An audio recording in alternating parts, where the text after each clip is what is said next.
Hello, everyone. Welcome to Maxim Canada's interview series. And today it's my pleasure to bring to you Jessenia Weiss from New Jersey. Hey! She's all kinds of things: entrepreneur, influencer, musician who actually just released a single or EP, Jessenia. My single and my EP is coming out on the 5th of September. So yeah, two. Ooh! And two. You get two before the new year.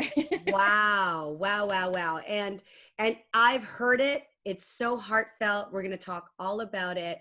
But on that note, I'm going to let Jessenia share a little bit about herself with you, where she's streaming in from, because you are very close to where the epicenter of the pandemic in the States started.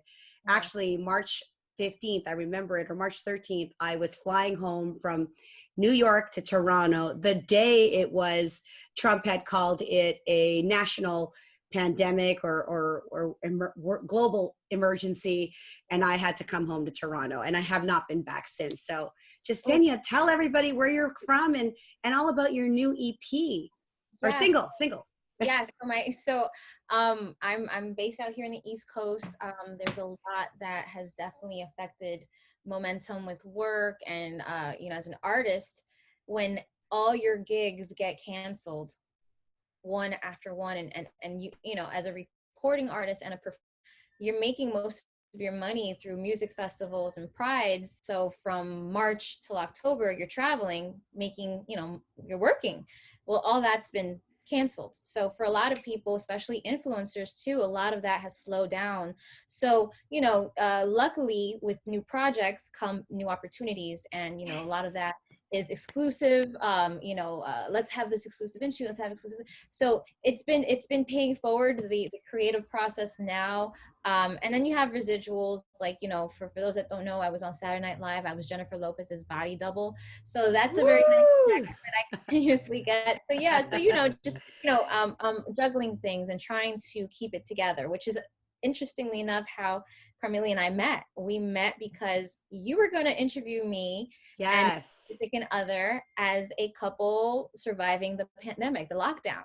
Yes. And then you noticed a shift of energy and post, and you realized we're not together anymore. Yes. And around that same time, I was looking for a therapist. I was looking for something or somebody that can talk to me, assist me, and help me, because I was in such a funky situation. I'm here in our home, left to just think of everything and remember everything, and then I have the puppy. It was difficult. And then I didn't know that you did, love recovery coaching as well. Yes. And that's how we met. That's how we connected. Yes. And yes. I was, you know what, Jessenia, I was so inspired at the time, and still so inspired, because although relationships can break up, it doesn't mean that in the moment while you were living in that relationship and existing in that partnership, that in that moment, there were loving moments and you were dealing with something together. And so I really wanted to share the story of that inspiration. And what's interesting is, just like many couples right now coming out of the pandemic and during the pandemic, they broke up. They went through things. Marriages fell apart. Families fell apart. And the relationship that I wanted to interview for, that I was inspired by, also broke down for its own reasons. And through that, it happens. And through that, I know that you've been on this personal quest and journey and continual growth of your own self-development and self-love. So I would love to specifically talk about, and the irony, we had conversation about this. Tell us about Phoenix, the title, the story behind it, and why you think like right now is so perfect for you. So Phoenix, for those that don't know, it's a symbol of rebirth. It's coming out of the ashes and the fire and being born again. And for me, it was so symbolic in this writing process, because for me, it was about closing chapters of my past relationships. And from the first to ironically the last. And, interestingly enough, this last record, Phoenix, it's the fourth song of the EP. It's the first single that's out. It's about just letting that last piece of me die with the relationship and unveiling this new person that I've been slowly but surely wanting to be full-heartedly, not wear the mask, but be the entity, be the strong, independent woman that's not afraid of being alone. And, you and I have worked intensively on that. It was like, if you want to be that, then just be that, and it's like, it's as simple as that, it really is. And, Phoenix has been, I've gotten men and women that are like, this isn't, it's a sad but empowering song. It's sad because there's piano and there's violin, and it's meant to have that mix. If you listen to Mary J. Blige, if you listen to Alanis Morissette, there's a lot of power in that sadness and empowerment with it too. Speaking of which, I know that part of the irony of that is that this creation Phoenix, which is about that rebirth and talking a lot about relationships, was co-written by your partner at the time. Is that correct? Okay. Yes. Yes. So it was co-written by him and another writer, Philip Navalio. He's really amazing. And again, we never thought about breakup. I sure didn't. And Sure. But the thing that's beautiful is that we were all involved in such an amazing project that was therapeutic for me. At the end of the day, it was therapeutic for me, and it's become therapeutic for others too.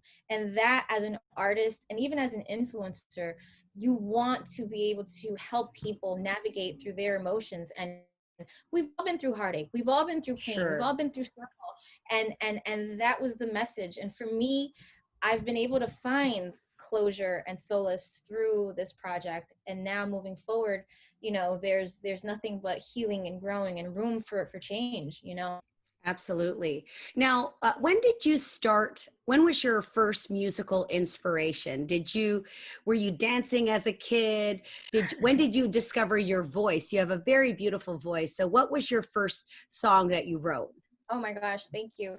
So I'm an 80s baby, and I'm Latina. So I grew up with a lot of different and I'm from the East Coast. So I grew up with a lot of different genres of music. So yes, there's videos of me singing along to Metallica, but also listening to Selena, and also so it's an array Hold of on a different second. genres. Metallica and Selena, two Yeah, completely opposite spectrums. different, and Madonna. So, here I am, 3 years old, 4 years old, listening to, Metallica, Sandman, Enter, and then you see me at like 13, 14 doing Beady Beady Bum Bum. So it's like, I grew up with I grew up with so many different influences. I've been a fan of music. I've been a fan of the arts forever. But my parents, who came to this country, did not think of their kids ever becoming entertainers. That was not what they came here for. They were like, you're gonna be a doctor, you're gonna be a business owner, you're gonna be something Do you else. have do you have siblings? Who's in your Yes, family? I have two older brothers. One's in business, the other one's in legal. And it's like, I was going to school for nursing when my world went upside down after being on the Okay. talk show. I was on the Tyra talk show. I won the Kim Kardashian lookalike contest. Kim picked What me. year was I that? think it's still, that was 2010, late 2010. That And you that was, won the yeah, Kim Kardashian lookalike and she picked you. she and Tyra picked me. And it's embarrassing because I I look at that video and I'm like, oh my God, I so did not know. I was so nervous. I was a deer in headlights.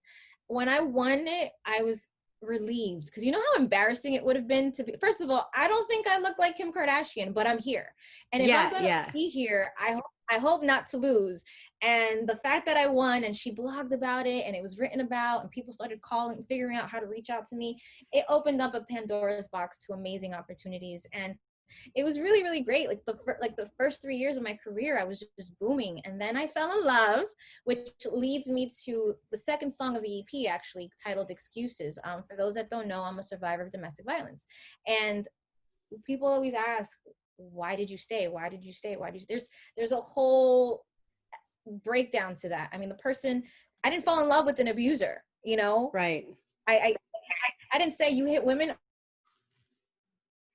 Love with the charmer. I fell in love with the prince, knight in shining armor, and he turned out to be, complete opposite of what I thought him to be. So Excuses is the second song of the EP, and it's about how we make excuses. We know better. We know we should leave, but yet we make excuses and we stay, and surprise, surprise, the relationship ends up not working out. Sure. So for that was a learning curve for me, to not make excuses, but to know my worth. Do you recall in the moment, just going back to that, and thank you for sharing something so personal and heartfelt and likely extremely relatable to the men and women, because abuse happens on both sides. You know, Yeah. abuse can come from men or women, and it's not, no one's immune to that, right? What was the defining moment? And maybe if it's too gory, I don't want to talk about that, but was it a person, was it an experience, or was it just a light that came off in your head that said, okay, this is over? There were a few times that there was a light bulb in my head that said it was over, but we were living together and we were living in a whole different state. Nobody, my friends and family, didn't know where I moved to. They just knew that I was happy and everything was good, but nothing really was. That's what you led them to believe, Yeah, right? Yeah. yeah. Okay. So what happened was we got kicked out of our apartment in Staten Island. So we were basically forced to find a new place, and we actually relocated in New Jersey. Oh, so you And came closer to family. yes, By the way, Jessenia, a tactic from experience, particularly for someone who's either narcissistic or has that controlling factor, intentionally wants to put you away from your safe circle, right? They want to keep you at a distance from your friends. yeah. And it was one night. He was bartending. I went to go pick him up. It was 4 o'clock in the morning. We were literally minutes away from our new apartment. And he started to choke me. I was swerving. I'm driving. I'm thinking, this is the last time I'm going to be alive. I can't believe I didn't leave when I had all. I did try. It wasn't easy, but I felt like I made excuses. I didn't try hard enough. And I'm just thinking, this is how I'm going to die. This is how we're both going to die, because we're going to crash. We're going to, something's going to happen. So my flight instincts came in, and I accelerated the car, and then I put the brakes, and he flung to the dashboard and let go. And I jumped out of my car as it continued to move. And Wow. the adrenaline, there was something about the adrenaline, because I didn't feel anything until like the next day. I was sore. Everything from like the hair on my head was sore, and my stomach. I had never. First of all, I don't like to run. I work out. Yes, I don't like to run. you But you my ran for your life. I You ran for ran for my your life. life. I ran for my life, and had I known that there was a police, they were doing night watch. Had I known that they were in this direction, I would have ran that direction. But instead, I Right. was running away from it. They ended up arresting him, and long story short, I was found at a gas station, and you know, they saw the bruises, they saw the marks, they had him arrested. So they did Um, arrest him. And were yeah, charges pressed? Were there were charges charges. actually pressed? Yes, they were charges, not just because of what he had done to me, but he had also assaulted the cop while he was being handcuffed. Detained. Okay. So it was the state versus him and me versus him. And then long story short, you just don't, I'm at that point in my life at that moment where I just didn't want to hurt him. So I was like, as long as I get protection, I don't want criminal charges. So we had civilian charges, but then it was complicated and messy, and that was so long ago. But I would have probably, the saddest part of it is, had that night not happened in front of the police officers, I'd either be dead or I'd be with him still. And that's the saddest thing. This is why statistics prove that, there's so many women that do die under the hands of their significant other. And a lot of the times women never get to leave, either for various reasons. They depend on them Hmm. financially. At that point, it So would be coming back. without giving away the lyrics to Excuses, is it a happy story? Will there be a happy ending, or what's the lesson that we can get out of that? Or what are you trying to share in that particular story? So right there, in Excuses, it starts off with sorry. I'm sorry. It's my first relationship. I'm sorry for the role that I played, because we were both young and we didn't know what love was really like. So we knew love to be what we thought it to be, and it was very, very back and forth and unhealthy. So it's very rare for women to say I'm sorry too. So that was, Hmm. Excuses gets a little bit dark before it lights up with the next following tracks that come. The end result though says that you need to, no matter what, like you can't make excuses, because damn, like now I know better. Now I know Right. the next. Sure. That's like, it's dark, it's sad, and all of a sudden it's like, okay, now I know that I can't do that. I can't do that for the next one. I Sure. can't make any excuses, period. Right. Because And the truth of the matter is this relationship ended, thank God, but it wouldn't have. sure. Had I would have still been in that relationship making excuses. Yeah. Yeah. And that's Well, what I it's want true people in to all aspects of our life. Sometimes there's a pivotal moment or a traumatic incident. I mean, we would like for things not to escalate or not have it be so traumatic, just for people to have that, common sense, which of course you lack when you're in love. Oftentimes when you're in love, you do, make those excuses or you justify whatever that is. Mhm. Who's your inspiration when it comes to music? You named a few. Growing up in the 80s, you dropped a few names. I'd like to ask two questions. One, where do you get your inspiration from now musically? And secondly, who is a dream collaboration for you? Okay. So So, Mary J. Blige is definitely somebody that I have always, from a young little girl that didn't understand anything about life, loved her storytelling in music, in song, in writing, and in emotion. You could hear it. And I've grown up listening to it still. I listen to a lot of her even now. I mean, that would be really cool to collaborate with her. But my dream I would love to do something with Beyonce. As a fellow Virgo, Ooh. you know, it would be, the fact that she just did something with Megan Stallion makes me believe that one day it's possible. It's possible. Megan Stallion started as an independent artist. She worked her way from record label to record label until she signed with Rock Nation. I just got signed under Rock Nation's distribution company, Woo! which is EQ. Congratulations. Is that Thank public you. record now? Or you're telling people this now? Yeah, yeah. Great. It is publicly known. So EQ, I'm under them. I'm under them because I wanted to stay independent. Because if I didn't, then I would have had to re-record the whole song. And like I said, the song was recorded in the intimacy of my home during the pandemic, during real life emotions with who, was engineering it for me at the time, which was my partner. And I didn't want to lose all those emotions. So I decided, let me just stay independent. I'll sign with EQ. And also because Rock Nation is Jay-Z and Beyonce is the person that I want to one day, even if I get to have a conversation with her, that would be amazing. All right. Well, I'll have our people call her people and we'll make Yes, it make happen. it happen. Beyonce, we're putting it in the universe that Jessenia or wants to have a conversation with you yeah, I or want to have even do a something with you. conversation. Yes. Yes. Or if I want to talk about like working with a man, it would be J Balvin.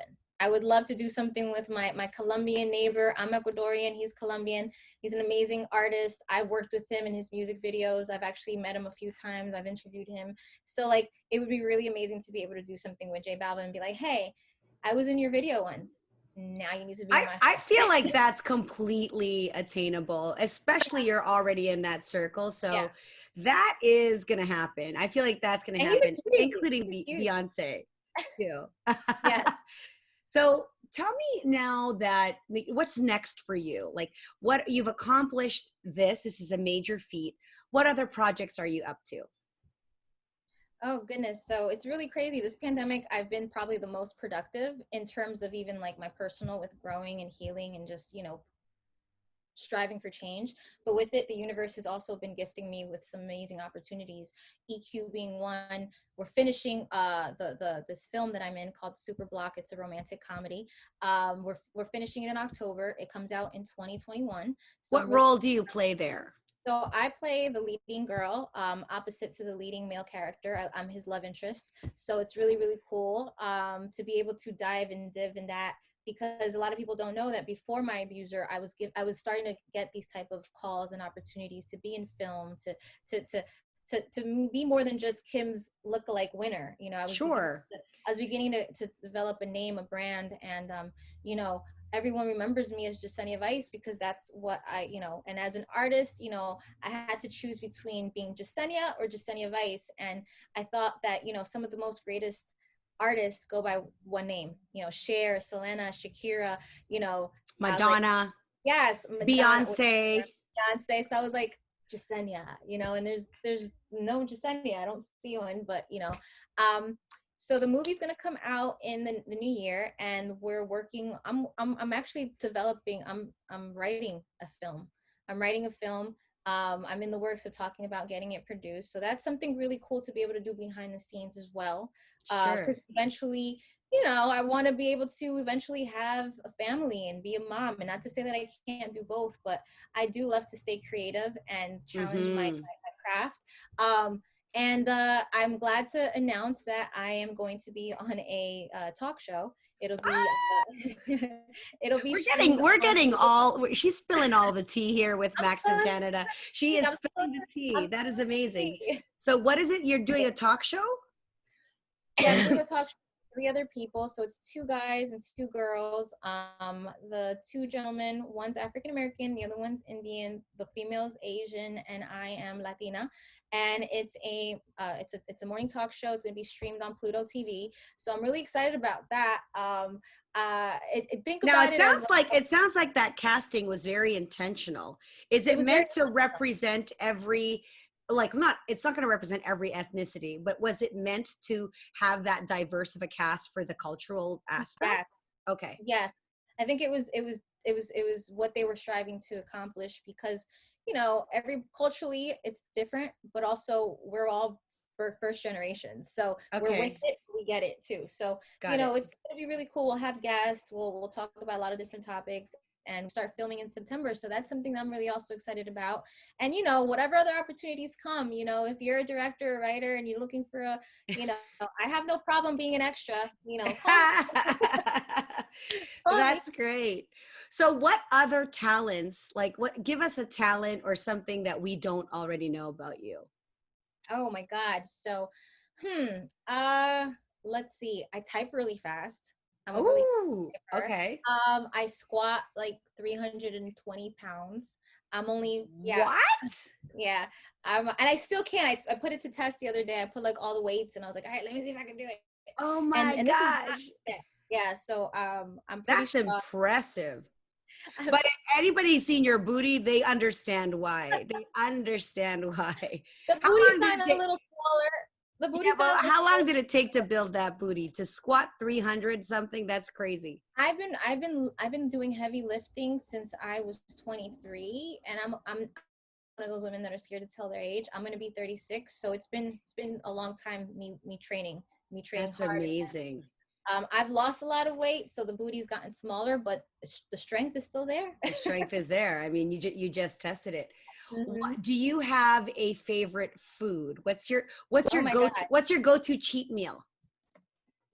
okay, so my cheat meal it's not like anything horrible.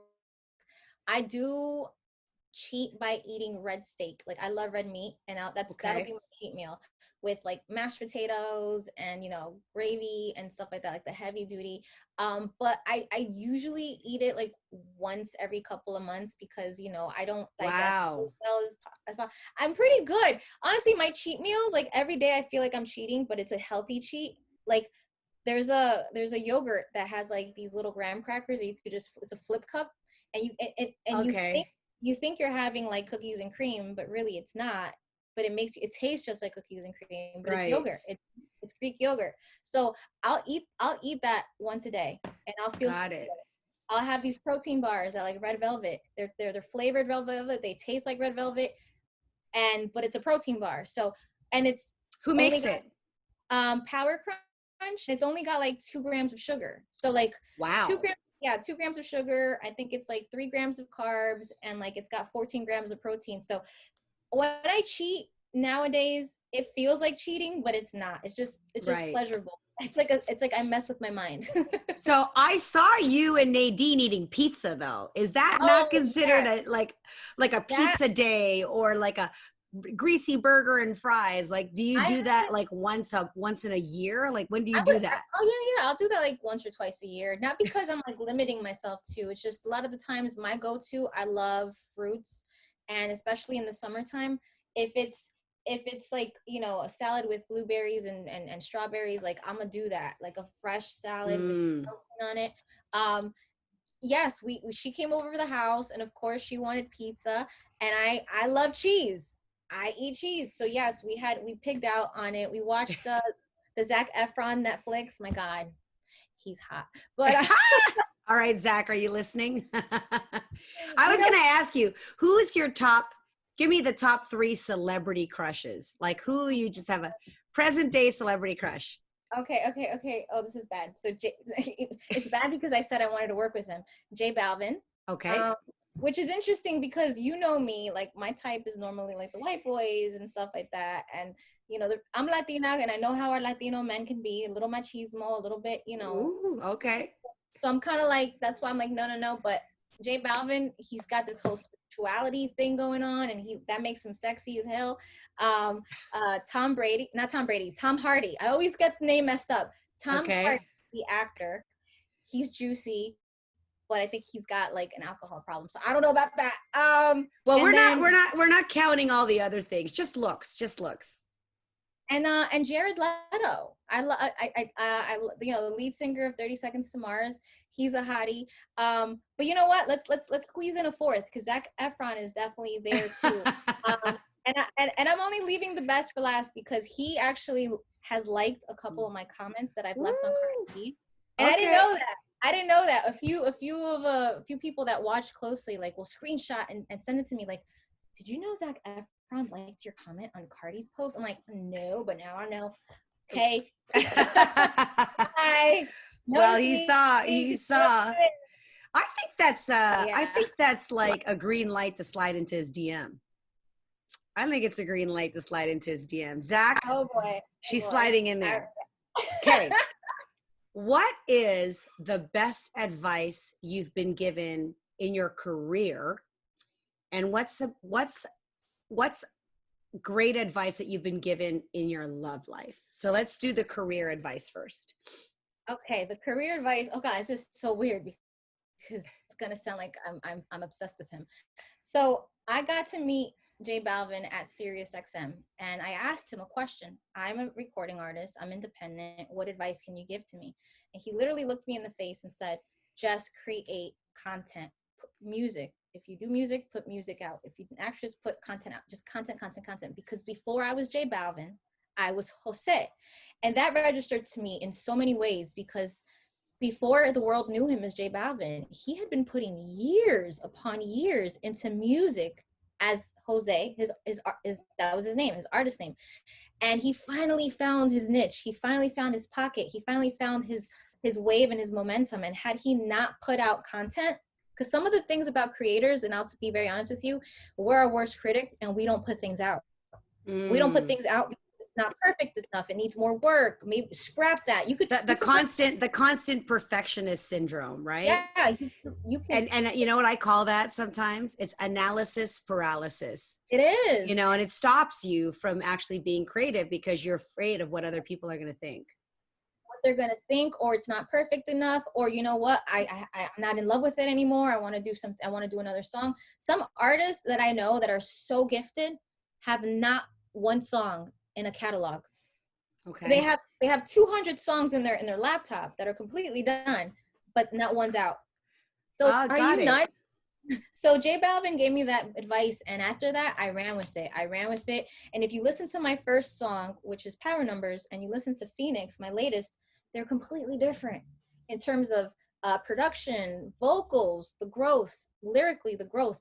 So yeah, that was the best advice I could have ever gotten, and that's the advice that I would give somebody that's a creator. That's amazing. Do not stop creating. Put it out. In romantic and love, I think that one of the things that you taught me was self-happiness, and it's not my responsibility to make someone be happy either, because that was what I was so fixated on. What could I have done different? Why was he not happy? Why did he? And one thing that you taught me was like, listen, like it's their it's our own individual responsibility to find the happiness within ourselves. Our partner only adds to it. So if you're not happy, you can't possibly be happy with the other person. So that you're gonna make them unhappy, and vice versa. And once you and it's so simple, but it's so true. And I realized, you know what? I have to put in all the work right now in myself to be happy, so that where I was when I met my ex, I was doing that. I was putting in the work. I was happy. I was feeling fulfilled, and not make it my responsibility to make somebody else happy. Well, that's where I went. That's where I got dried out. That's where I drained, because I was too and also fixated. if you think about excuses and every relationship previous, one of the things that you are so great at is a lot of, I'm not going to just say it's women, but there are a lot of women that I personally know that and moms and caregivers that just like dry up their tank and just completely give and give and give to somebody that you know, their tank is always empty, right? Or it's just never good enough. And so you can exhaust yourself. And I'm not necessarily saying that that happened, like we're taking this isolated situation of your relationship, but anybody, it could be a friendship, it could be a business partnership, it could be a family member, it could be your business partner, where no matter what you do or say, it's just, they're never happy, right? And I thank you for that. But I also got that from Will Smith. I think one of his videos that he was saying is, when I realized and told my wife that, hey, your happiness is your responsibility and my happiness is mine, that's when we'll start to like come together, right? So that's so important. That's the best advice. That's the best advice, because again, you hone in and you think that that's your job as a partner to do, but it's not. It's your job to save yourself. And one thing you also taught me is that I can't go trying to save people. I can't have this fixing. I gotta fix myself. I gotta look at what am I internalizing that I need to fix on myself, instead of, you know, looking for distraction to fix, you know. Yes. And those are really key advice. Yeah. Thank you. All right, before we go, what are 5 things that you can't live without? And of course you can live without anything, but just think about the 5 things. I can't live without my dog, Chai. Okay. I know Chai is your like Instagram lover. She's your boy or girl? She's a boy. Oh, she's a boy. She's a boy. She's a girl. She's a girl. Okay. You know, my ex used to make fun and call her trans, and I'm like, she'll be wearing pink. She's a boy. Yeah. Okay. Pink. She'll wear pink, and everybody's like, how old is he? What's his name? And it's like, she's wearing pink. But, you know, okay, so Chai, my cell phone. Mm-hmm. My cell phone. Guilty. Definitely my cell phone. My Power Crunch protein bars. I take them with me all the damn time. My journal. I've been journaling a lot. I stopped. I stopped doing that. I think the last time I journaled was when I was like 16. So it's nice to be able to get back into it. So my journal. And then the last thing, I guess, my car, because without it, I wouldn't be able to like really like mobilize. As long as I have all that and money in the bank, I'm good. There you go. That's awesome. All right, Jessenia, where can our lovely viewers reach you? What's the best way to connect with you if A, they want to follow you, what you're up to, and B, if they want to do a collaboration? Everybody, you hear all the wonderful things she's up to. And by the way, that bar company, they need to hit you up, or you need to hit them up, because I just heard an advertisement there. So for real. I mean, I love them. I really do. So they can find me on social media. I am Jessenia. If you want to stream my music, you can find me on any app that streams music, from Tidal to iTunes, Spotify. Just type in my name, Jessenia. You will see Phoenix and all that other stuff there. So definitely follow the page. It'll keep you up to date with what I'm doing too. And yeah, the music video comes out this week, so I'm super excited about it. And fun fact, I was on the cover spurt of Maxim in Espanol, so, you know, it's really interesting. Oh, really? that was in, I want to say 2016 or 2017. Yeah, that was a really cool, and to be able to be under the Maxim, family doing this interview, it's really nice in 2020 during the pandemic. So yeah. Absolutely. Well, we're very happy to have you, and we're looking forward to seeing more of you. So thanks so much, Jessenia. We'll put all the links for you to connect with her, support her music. I'm a big fan, and we can't wait to see you next time. Thank you so Bye. much. You're Bye. welcome.